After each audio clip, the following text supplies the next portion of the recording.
আসসালামু আলাইকুম মুসলিম ভাই ও বোনেরা, আজকের আলোচনার বিষয় হল শিরকে খুবই। খুবই শব্দের অর্থ হল অপ্রকাশ্য বা গোপন। এ প্রকার শিরক ঈমানদার ব্যক্তিরা অজ্ঞতার কারণে নিজেদের অজ্ঞাতে করে থাকে। আল্লাহ তাআলার যে সমস্ত গুণাবলী বা সিফাত রয়েছে তার সাথে অপর কাউকেও এ সমস্ত গুণাবলীর অধিকারী বলে বিশ্বাস করাকে শিরকে খুফি বলে।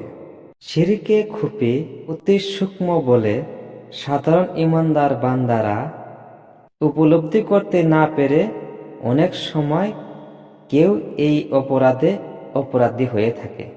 আল্লাহ তাআলা কোরআনে ইরশাদ করেছেন, তাদের মধ্যে যারা আল্লাহ তাআলার উপর ঈমান আনছে তাদের ভিতরে অধিকাংশই মানুষ মুশরিক।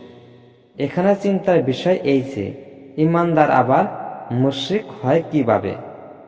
অতএব এই আয়াতের তাৎপর্য হচ্ছে তারা অন্তরের সাথে আল্লাহকে একমাত্র মাবুদ বলে বিশ্বাস করে, কিন্তু গোপনভাবে ইচ্ছার বাইরে শিরিক করে থাকে।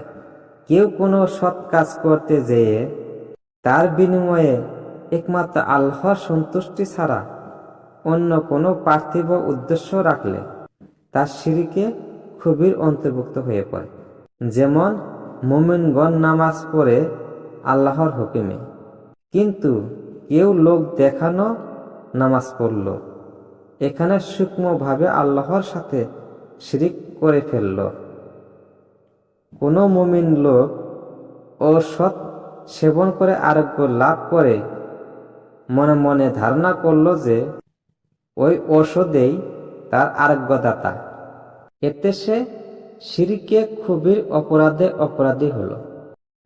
অনেক সময় দেখা যায় মানুষ এইভাবে বলে, উপরে আল্লাহ, নিচে আপনি ছাড়া আর কেউ আমার সাহায্যকারী নেই। এই ধরনের কথা শিরকে খুবই হয়ে যায়। অমুক ব্যক্তি আমার ক্ষতি করেছে ইত্যাদি বাক্য উচ্চারণ করা বা এ ধরনের ধারণা পোষণ করা শিরকে খুবই অন্তর্ভুক্ত।